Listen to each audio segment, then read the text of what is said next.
Today, we're focusing on President Trump's relentless effort to pressure Mike Pence to refuse to count electoral votes on January 6th.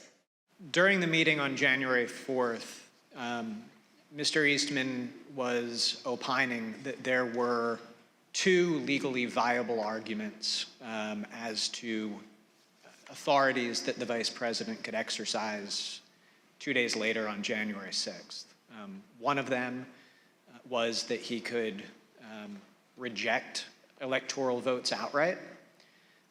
The other was that he could use his capacity as presiding officer to suspend the proceedings and declare essentially a 10-day recess. Did the vice president ever waver in his position that he could not unilaterally decide which electors to accept?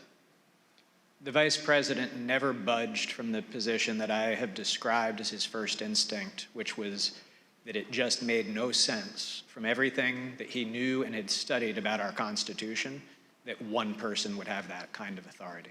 All the players, led by Mr. Eastman, got wrapped around the axle by the historical evidence claim.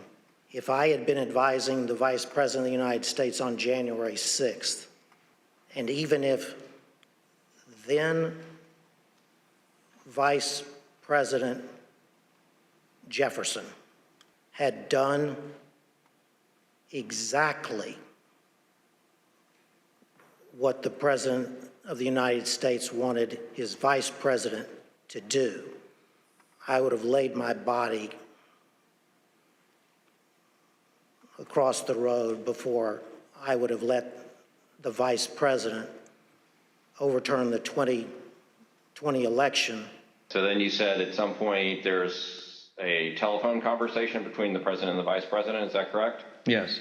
When I entered the office the second time, he was on the telephone with who I later found out to be was the vice president. Could you hear the vice president or only hear the president's end?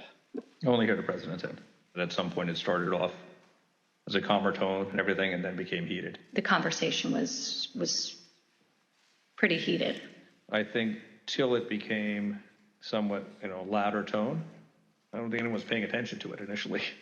Did you hear any part of the phone call, even if just the end that the president was speaking from? I did, yes. All right, and what'd you hear? So as I was dropping off the note, my memory, I remember hearing the word wimp. Either he called him a wimp. I don't remember if he said, you are a wimp, you'll be a wimp. Wimp is the word I remember. It's also been reported that the president said to the vice president that something to the effect of, you don't have the courage to make a hard decision. Worse, I don't remember exactly either, but something like that, yeah.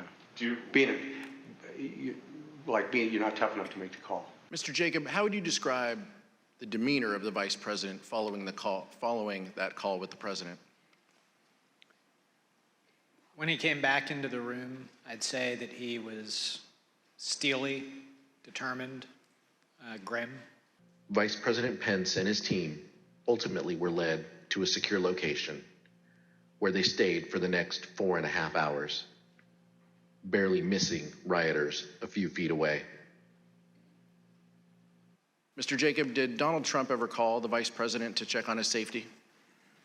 He did not. Mr. Jacob, how did Vice President Pence and Mrs. Pence react to that? With frustration. So Mr. McCarthy indicated he'd been in touch with someone at the White House and he conveyed to you that they weren't taking this as seriously as they should. You have to answer yes or no. Yes. Okay. The day after, Eastman, I don't remember why he called me, or he texted me or called me, wanted to talk with me, and he said he couldn't reach others.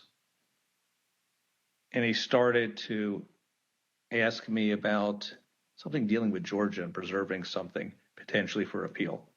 I said to him, are you out of your effing mind?